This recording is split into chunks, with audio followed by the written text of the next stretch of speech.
So, I wore this solid black shirt tonight, so nothing about me distracts you from my jokes. I'm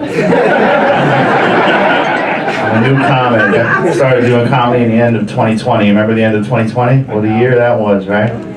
Yeah, I was watching what was going on. I was like, you know what the world really needs right now, the world really wants right now to see is a straight white male with a permanent injury. You know, that's what they really wanted. Fucking February.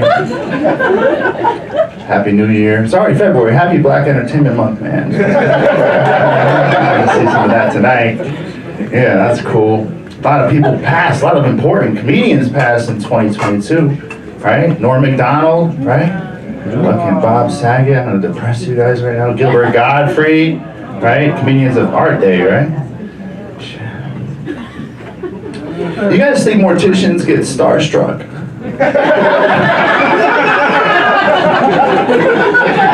You know what I mean? Like, you know, like, you're like,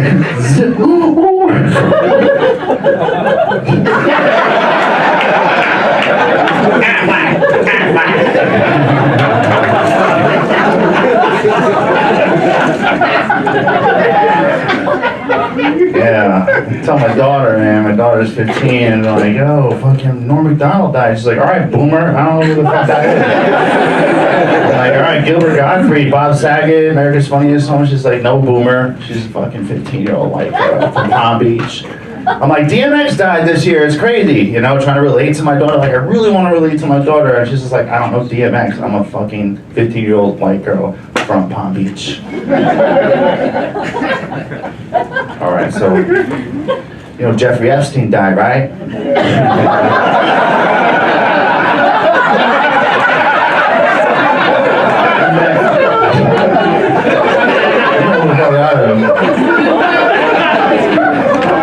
No boomer. I feel like we're building a little bit of rapport, though, you know? I'm trying. When she was 13, she came home. She's from that little, like, woke generation, you know what I mean? Like, she came home when she was 13. And she's like, Daddy. She had a big Kool-Aid smile on her face. Her face was a brick red. She's like, come on, I want to talk to you. I was so excited. She wants to relate to me. I'm like, this is it. So he's like, in other room, away from my brother. I said, what's this going to be? She's like, I think I have a boyfriend. I was like, really? What's his name? She's like, Amir. I was like, word? So like, all right, what's his last name? She's like, don't be racist, Daddy. I was like, I'm not racist. Like, you're a boomer, you're from that generation. I'm like, fucking, Queens is the most ethnically diversified place on earth. She's like, I'm like, is he black or Arab? She's like, nobody's black, nobody's white. Look at your skin. Are you white? Nobody's black, nobody's white. I said, African American, Daddy. Let me explain it in a way you can understand. She got sassy. She's like, there's light tan, dark tan, light brown, dark brown, really dark brown. What's his name? Bernie Mac Seal. Get it? Get it? And then some purple color for some reason after that. I don't know why.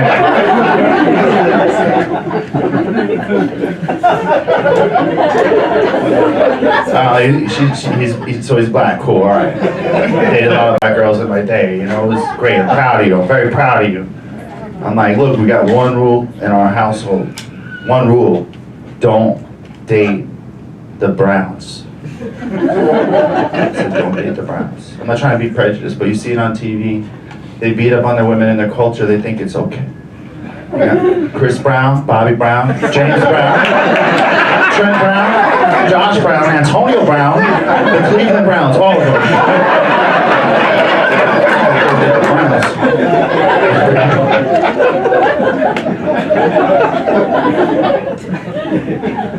So we're cool now, you know. My son, you know, you guys got kids? Clap it up if you have kids. Anybody with me here? Miami, you guys got all kinds of kids right here. My son, you know when your kids are really young and they say crazy shit and you get scared? Like, when we conceived my son, we were both very high, you know? So I've always been worried, you know? Because dumb shit, like he always tried to open a door, stuck, he like bang himself in the head. I'm like, oh, my bad, bro, like that's me. That's not you, dude. Don't feel bad, don't feel bad. You got a big head like me too, you know? Like, don't feel bad, dude, you know, so, but, you know, when he was 5, I was fucking scared to death, because he's like, Daddy, he's like, I swear to God, this is true. He's like, when I grow up, he's like, so, like, I'm going to be in a wheelchair too, right? I'm like, you might. You gotta be honest with your kids. I'm not the smartest guy in the world. When I was younger, I tried to rob a liquor store. I ended up getting shot in my spine. How stupid is that? What kind of an asshole tries to rob a liquor store in a wheelchair? Give me your money, motherfucker! Will you hold that door for me, please?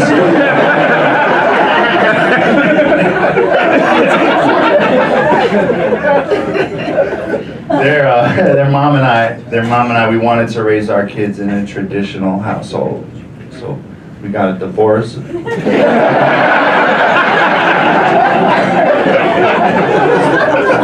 oxycodone habit, you know.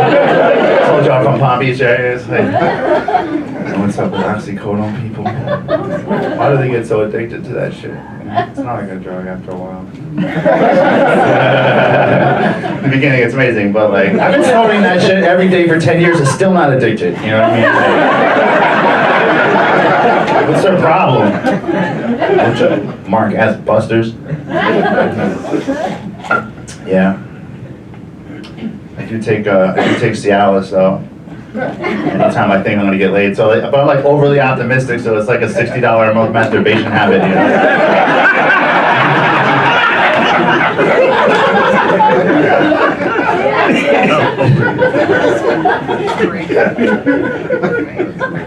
And here's a life hack, by the way. Oxycodone gives you amazing erections, and it's less expensive than Cialis. But when I take Cialis on top of oxycodone,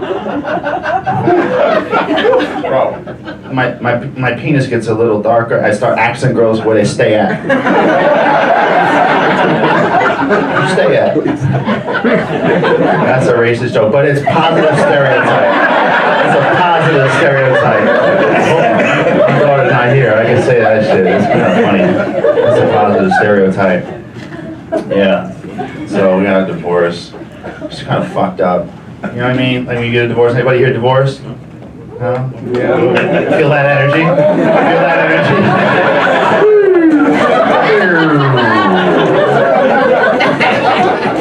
I feel you. Yeah. Some fucking woman has the right to 50% of my assets because 17 years ago I put my penis in her. You give him an inch.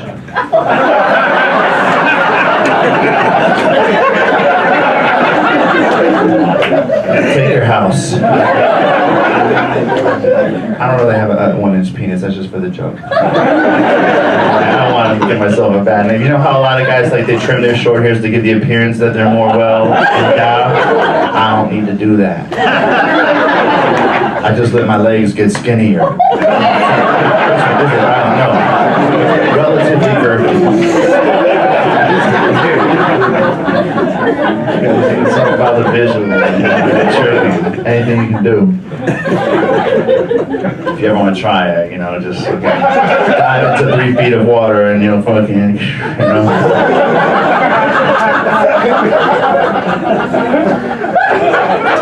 Yeah, so yes, but I got married again, you know, yeah. Yeah, right, exactly, yeah. It's about right. Hey. Why? You married a Brazilian girl. Oh, yeah. That was a mixed reaction. Yeah, fucking, she was gonna come here, but they're fucking late to everything, man. It's just take your time, right? Brazilians, where you at? Right, because you're fucking late, right? Every fucking time. You didn't see the headliner that day. The day begins at midnight. Fuck. Fucking girl. Brazilian. I met her on an app. Anybody meet on an app? I heard somebody earlier saying they met on an app. You guys? Yeah, you guys met on an app. Where'd you meet? No, not me, bro. Oh, all the way down there. You pointed that way. I met her on care.com. I knew you would know what that was. You said you had kids, right? My wife left me. I gotta get a babysitter. I got a nanny. You know what I'm saying? I'm gonna knock her up, fucking You go back to care.com, get more fucking nannies. My nanny's got nannies. No, but it's cool because she's not like in the culture at all. She's thoroughbred. She's fucking straight out the box Brazilian. You know what I mean? So she's like, she doesn't understand the politics. She doesn't give a fuck about the politics, but she doesn't know the culture either. So I was like, knock, knock. And she said, hello. I was like, no, like in our culture, they don't do that in Brazil. If I say knock, knock, it's like a joke. You gotta say, who's there? I said, knock, knock. She said, who's there? I said, banana. She said, hello, banana. I just write down funny shit that happens to me in my life, man. It's funny as fuck.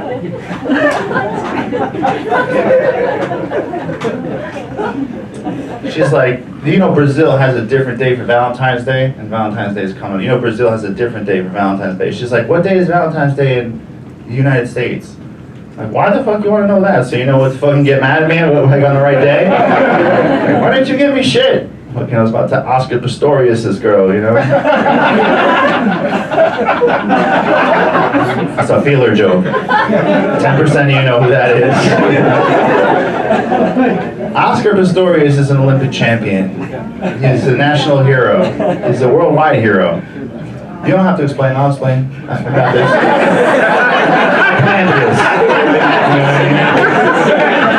He's a double amputee. He has no legs, and he has like the blade. They call him the Blade Runner. Like he has like acne. You ever see like Woody, like what's it, the fucking Road Runner and shit? And Wile E. Coyote got the box and he puts on the legs. That's what that guy has. And he would win the fucking Olympics, not the Special Olympics, the actual Olympics. Which I think he had an advantage with those spring legs, honestly, but he killed his girlfriend on Valentine's Day, early in the day. Like, he forgot the gift, he forgot the fucking card. He was like, fuck this bitch. Fucking girl must have been giving him hell, you know?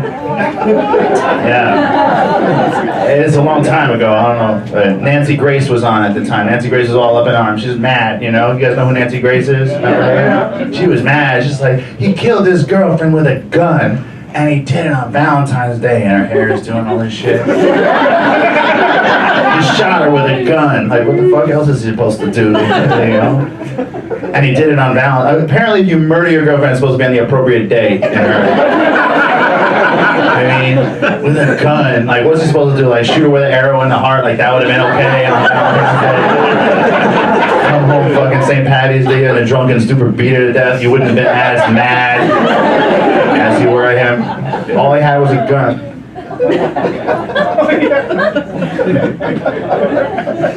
This is supposed to do wait fucking Martin Luther King Day to come all the way back around the year. Fucking, all he had was a gun.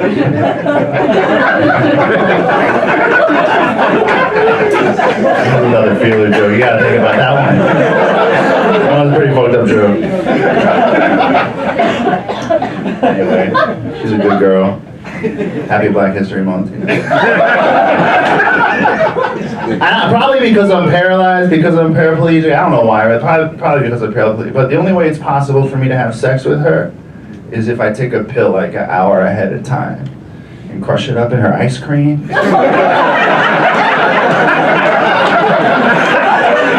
Wait.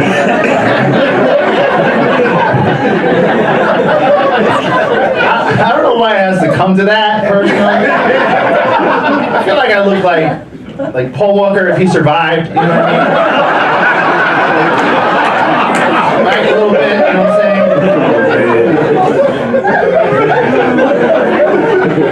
You know how much that sucked for me when he was alive? Every fucking other day, people would come, you know what you look like? Yes. You look like Paul Walker. You know how much that sucked for me when he was alive? Not just because of his last name, you know, but like...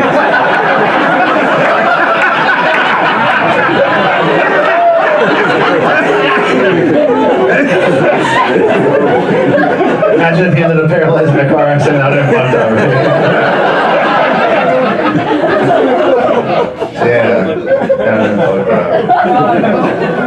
But I would have got so much ass when he was alive if he were in a wheelchair. I couldn't, now it's just one more thing I couldn't do, you know what I mean? That's why it sucks for me. It's one more thing I couldn't do. I could never take advantage of the drunk girls at Comedy Inn and tell them I'm Paul Walker and then go to the room, you know what I mean? You're like, Paul Walker's not in a wheelchair, get out of here, roller creep, keep it moving. You know?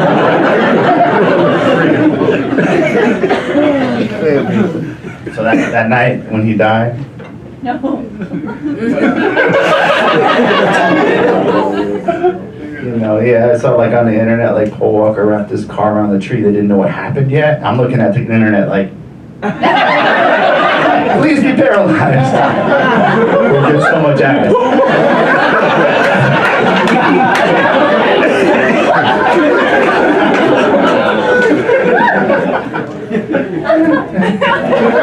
Some people laughing at it though. You gotta be careful what you say on stage. You know, in 2023. Yeah, nowadays. Yeah.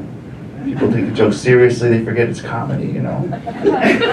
Can't make fun of gay people anymore on stage because they think you're real, like gayist, like it's real gayism, you know, like take it too seriously nowadays. Can't make jokes about black people anymore because they're here or whatever. Right?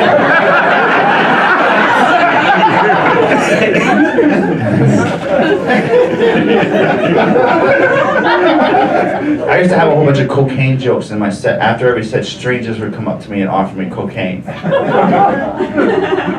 They're writing a bunch of blowjob jokes.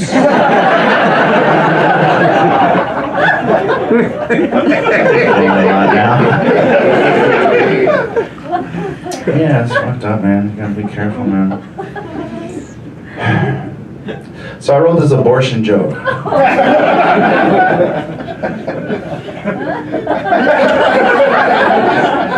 I wrote this abortion joke, but the timing wasn't perfect. So I got rid of it.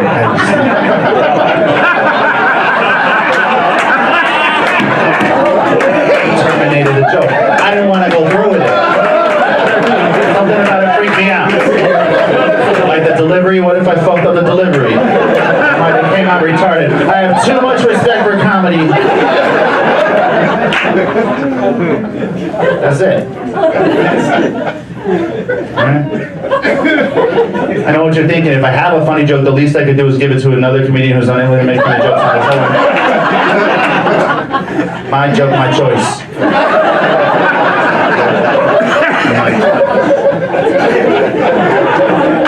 You can't be pro-life and against this joke. You gotta be consistent, because I already conceived of it, you know what I mean? Like, I already thought of it, it exists. I can't get rid of it.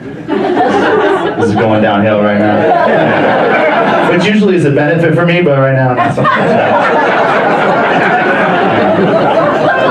That joke is like an abortion, right?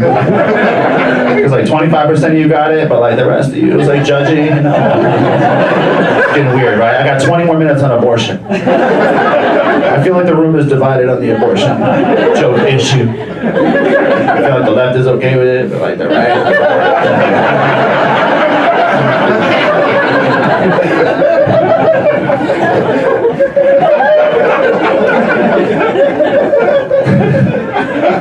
They were like lifting me up on stage in the wheelchair. The girl was like, "Aww." Now she's like, "Good."